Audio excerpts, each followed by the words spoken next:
All right, mourning your fantasy. So, one of the obstacles to the joy and achievement of human beings is dwelling in fantasy. So, this is a transformational reality check. It may not apply to everyone, but it's going to apply to a whole lot of people. It applies to me. Your fantasy will never manifest in real life the way you imagine it. I know more than one person is going to watch this video and is going to think, damn, he's talking directly to me. I'm not. I'm talking to myself, okay? I'm just using myself as an example, but I know it's going to apply. And if it sounds like it's just too personal, it must be directed at someone. It is. It's directed at me. This is Inreflections. This is the third installment of that series that I'm doing. The first two were about the two motivating forces toward creating and manifesting in the physical world, and those two forces are thought and desire. Those two forces are syntropic, meaning they're tending towards order. They're tending towards a middle. Now we're going to shift from talking about those two forces and actually talking about that center, that middle, the product of those converging forces. And there's a vision of what that looks like, right? An ideal, an image, a symbol. There's that, and then there's the result, what it actually is. But when that vision or ideal, it takes center stage and it occupies our time, occupies our mind, that's called a fantasy. A fantasy is just like a dream. It's a vision or an image of something fully actualized. And it consists of thought and desire, the two centropic forces. That's what a fantasy is.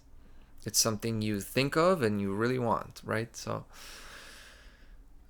I start with that just to say it's not a biological accident. Like, it's not a failure of nature or a failure of the human mind that we have fantasy. It has a purpose. It should be a template for what we are to bring into existence. And often people have talked about visions and images and things they've seen in dreams, and then that's what motivated them to actually achieve great things.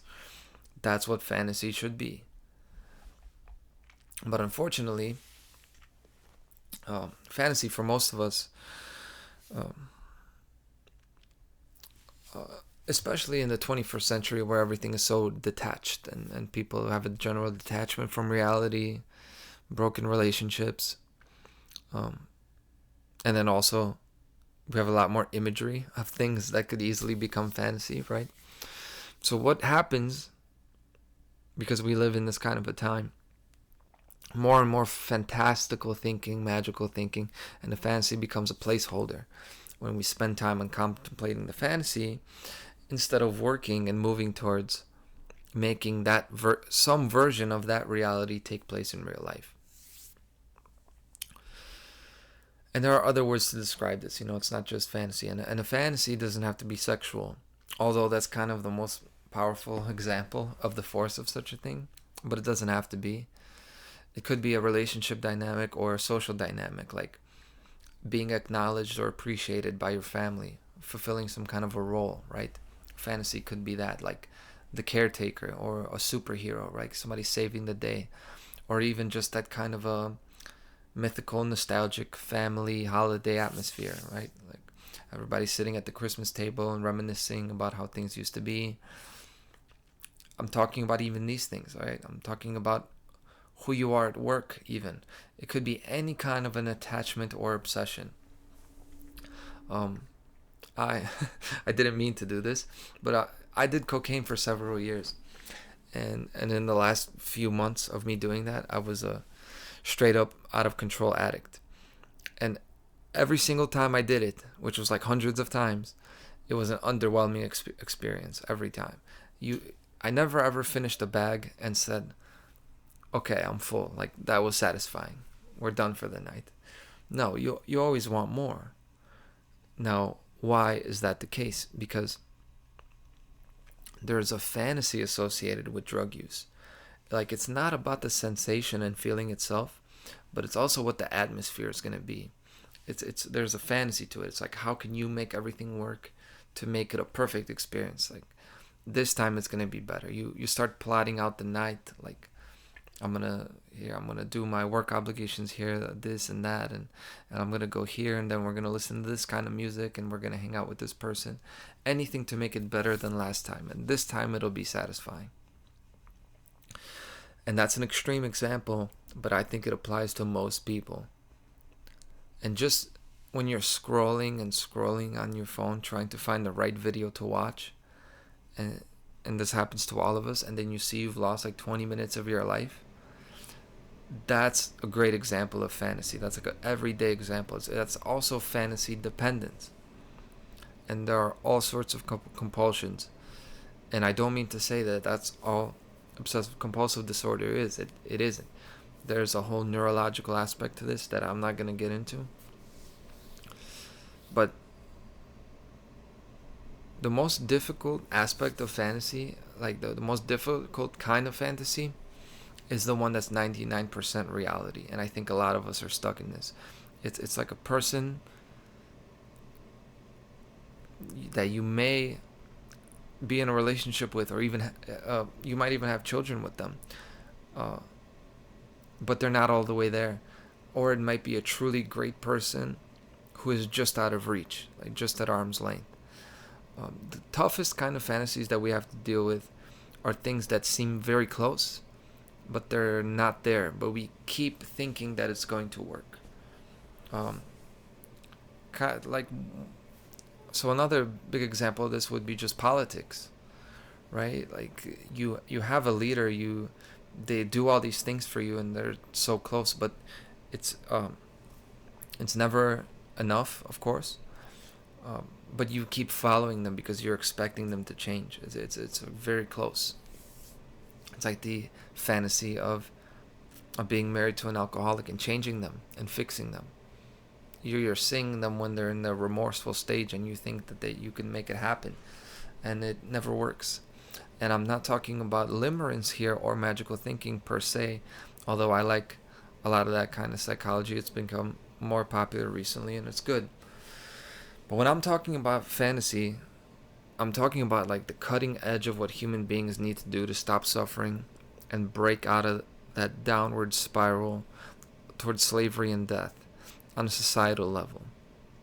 Like very existential, fundamental things about human beings. And the reason fantasizing is playing a larger and larger role in people's lives is because fantasy is a trauma response. And the trauma I'm talking about, we've experienced injustice, we've experienced betrayal and abandonment. And then we dream of a scenario where we can fix it all.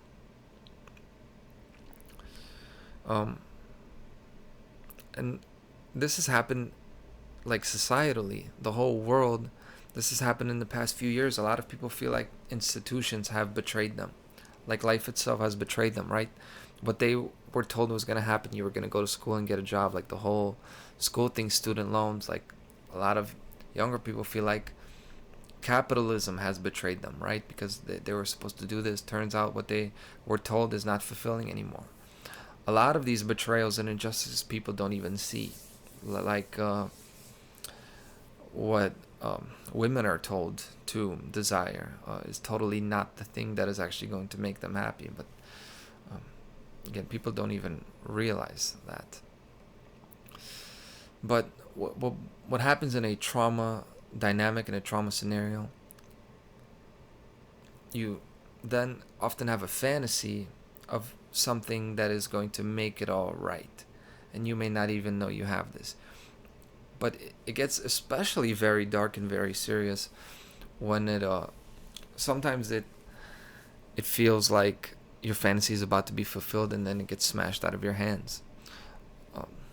That may happen to some people more than others, but it definitely happens. And then it triggers a self-destructive instinct for sure.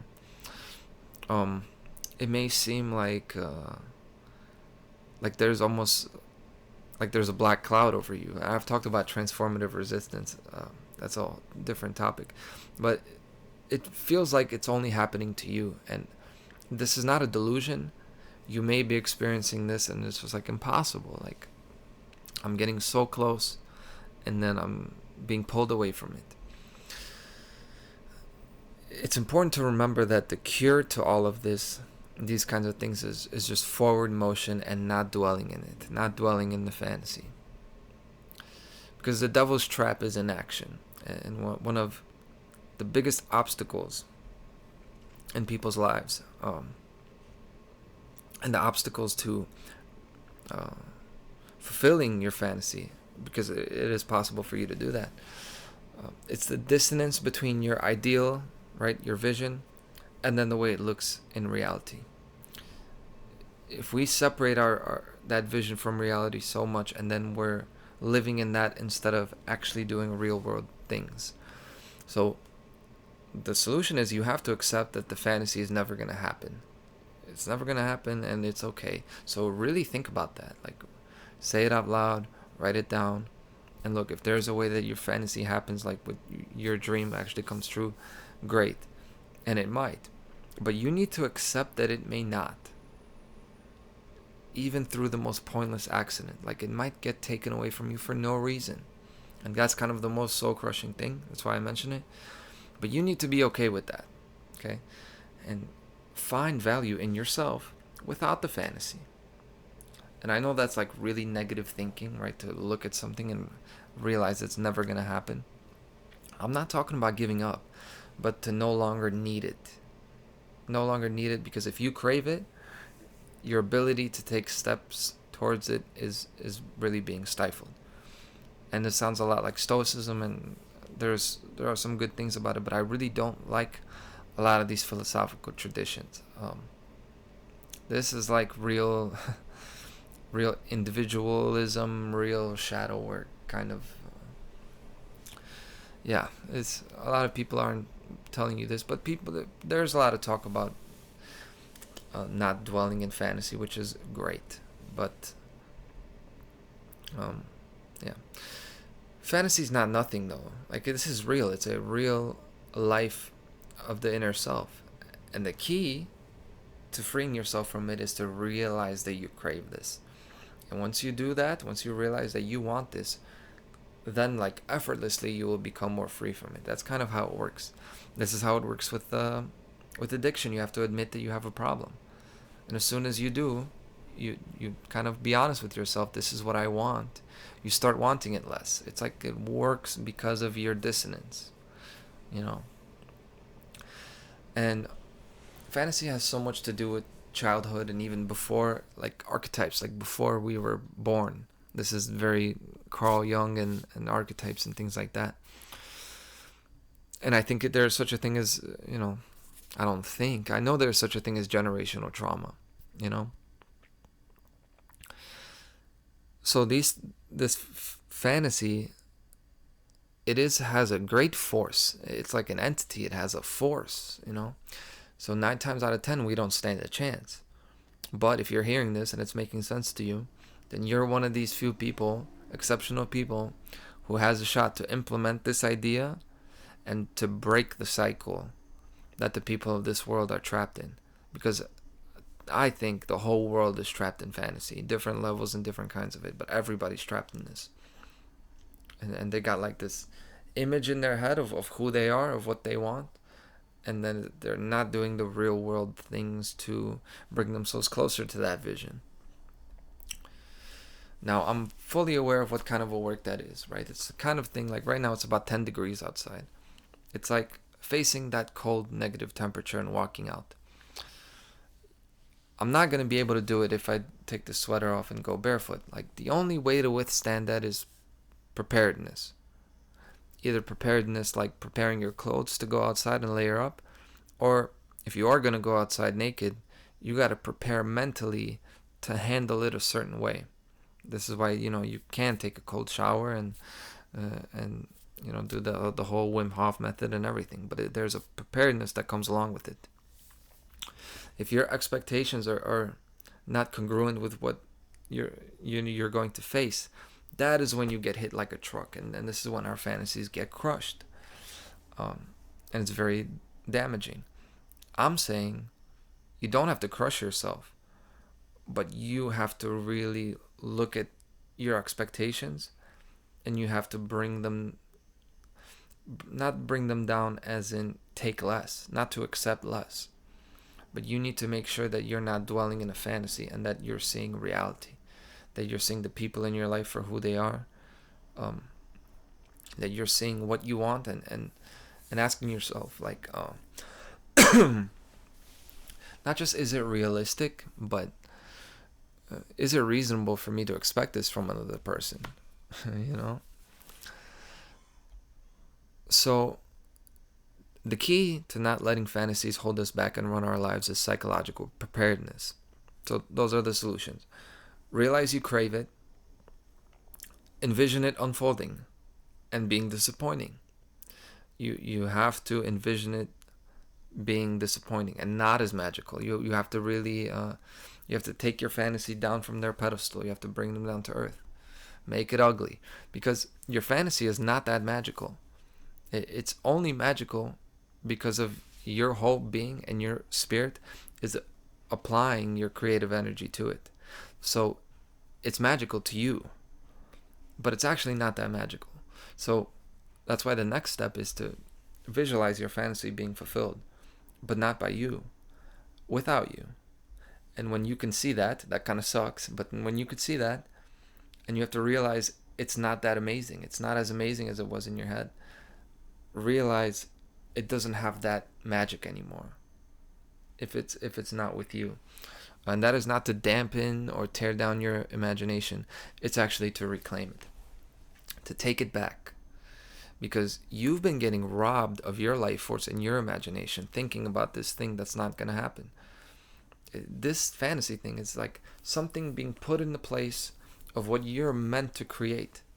You can actually experience something that is very close to that fantasy, but when you put it on a pedestal, you make it unachievable, right? And you throw away and you deny things that are good, the very good, because you want something perfect, and perfect does not exist in the world. And the origin of this all, I've mentioned, it's a trauma response. It's dissociation. It's separation from the physical world. In a very real sense too. Like we fantasize because we've been deprived. Like actual sensory deprivation, being deprived of food, deprived of love and care. In this world, just growing up, like we felt some sort of that kind of a deprivation. And this is the origin of your fantasies, right? If you want to have the shiniest car, and you keep obsessing about like how clean this is, and you keep modifying your car, you keep getting, tattoos, and you're unsatisfied with your tattoos because you still need more. This is what we're talking about here. I could go on forever about the different kind of fantasies there are. But this is a concrete, physical, chemical problem just as much as it's a spiritual, psychological problem, because there's actually no split between those worlds. Those realms exist at the same time, superimposed on each other, all those realms of existence. So my final thoughts on this are like very strategic, real world tips. Realize that if this fantasy is something achievable, because you might have a shot to make it happen, placing undue importance on it is the surefire way to ensure it never happens. So you need to really be chill about it. You need to downplay this fantasy. You need to downplay the importance of it if you really want it to happen. You have to be okay with it never happening, right? When surgeons cut somebody's heart open to do heart surgery, he doesn't need to think about how important that motion is. He doesn't need to think about like how upset the family will be if that patient dies on the operating table. He knows he doesn't need to be reminded of the importance of the moment. He actually downplays the importance because he has practiced that cut 1,000 times before he did it. So it's not really that big of a deal. When he does it, it's just another motion. It's almost automatic. And that is when you do good work. It's not when you put all this pressure on yourself that this means the world to you, like this fantasy. It's just when it's just another day. And that is when we can get the most joy out of life, is when we're not brought down by our expectations of what we need it to be. And instead, we go into it with no expectations. And if we like it, then we're pleasantly surprised. And we're happy with all the things that it is. That's what we should be doing. We should be taking small steps to mimic and practice, like actual practice.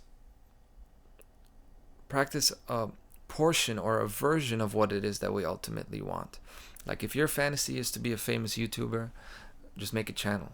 Like, or again, then get in touch with somebody who has 1,000 subscribers, maybe 10,000. Like that's doable. You could definitely do that. If your fantasy is to date an actress, you need to just date some girl, period. You need to start with that. Like maybe somebody in a theater class. It seems like that's gonna be underwhelming. Like that's not what you really want. But when you go do these things, you're going to be, um, even if you're not super satisfied, you're not gonna be in that state of total um, deprivation and neediness, right? And this way you take the mystique out of it, and you get as you get closer to it, then the power and mystique of the fantasy is going to start to dissolve, and your fulfillment is going to increase. Okay, you're going to get closer to the real world, and then suddenly you will see that you don't need the fantasy as much. You'll be just pretty damn satisfied as it is. And thank you very much for your time. Kind of trying something new, but I hope that resonated. So thanks.